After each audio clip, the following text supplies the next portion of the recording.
മഹാൻ അദ്ദേഹമാണ് ദേശാഭിമാനമായ സുഭാഷ് ചന്ദ്രബോസ്.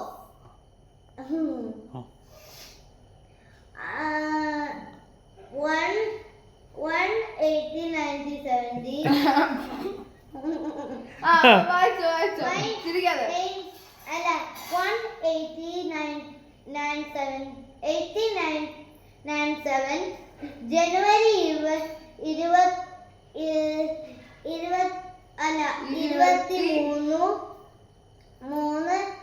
സുഭാഷ് ഒറീസയിൽ ജനിച്ചു. പിതാവ് ജാനകിനാഥ് ബോസ്, മാതാ പ്രതാപതി ദേവി. നന്നായി പഠിച്ച സുഭാഷ് ഇംഗ്ലണ്ടിൽ ICS പരീക്ഷയ്ക്ക് ചേർന്നു. ഇന്ന് ഈ ബലത്തോടെ ICS എന്ന് പറയുക. ഓക്കെ, പരീക്ഷ റാങ്കോടെ പാസ്സായി. ബ്രിട്ടീഷ് സർക്കാർ മോഹിപ്പിക്കുന്ന ഉദ്യോഗമായി സുഭാഷിന്റെ സമീപം എത്തി. അതെല്ലാം തിരസ്കരിച്ചു സുഭാഷ് ഭാരതത്തെ അടിമത്തത്തിൽ നിന്നും മോചിപ്പിക്കുവാനുള്ള കഠിന ശ്രമത്തിൽ മുഴുകി. സ്വാതന്ത്ര്യ സമരം കത്തിപ്പടരുന്ന കാലം. സമരം അടിച്ചുമർത്താൻ ബ്രിട്ടീഷുകാർ പാതാളത്തെ നിയോഗിച്ചും അവർ ജനങ്ങളെ തള്ളിച്ചതച്ചു. എന്തൊക്കെയാ ഇത്? അനേകം ഭാരതീയർ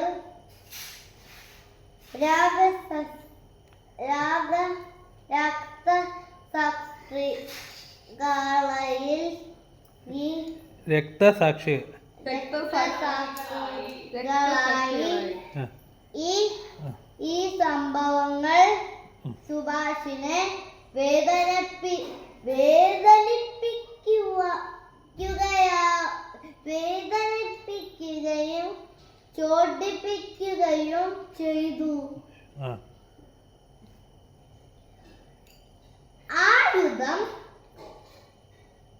ആയുധം എടുത്തു നേടണം.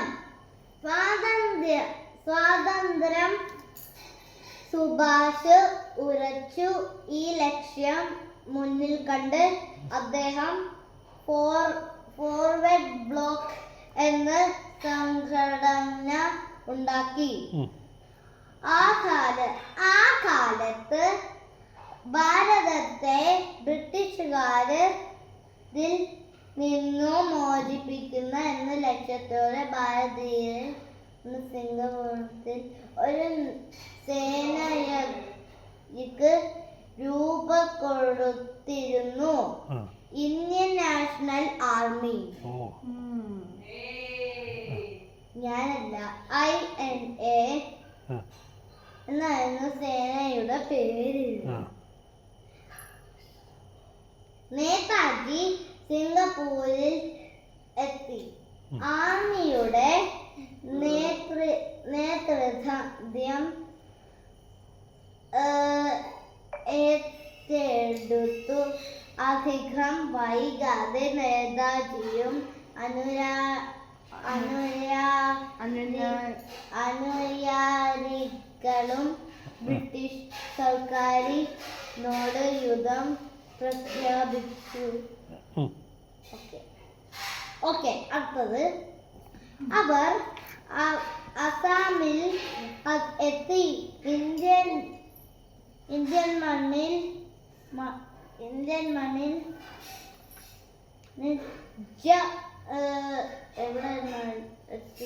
അസാമിലെത്തി.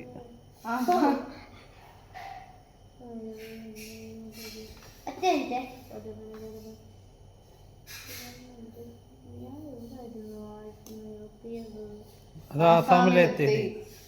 ആസാമിലെത്തി ഇന്ത്യയിൽ മാതൃഭൂമിയുടെ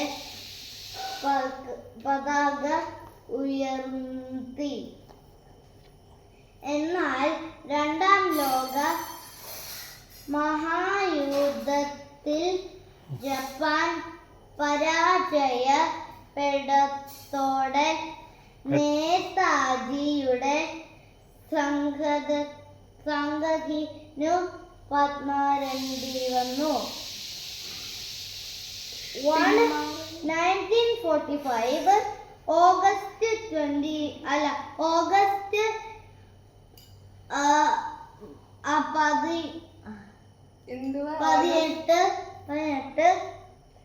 ആ ദിവസമാണ് ഭീകരമായി ആ ദുരന്തം സംഭവിച്ചത്. ഒരു യുദ്ധവിമാനം മലയിടുക്കിൽ തകർന്നു വീണു. നേതാജി അതിലുണ്ടായിരുന്നുവെന്നു അന്തരിച്ചുവെന്നും പറയപ്പെടുന്നു. ഭാരതത്തിന്റെ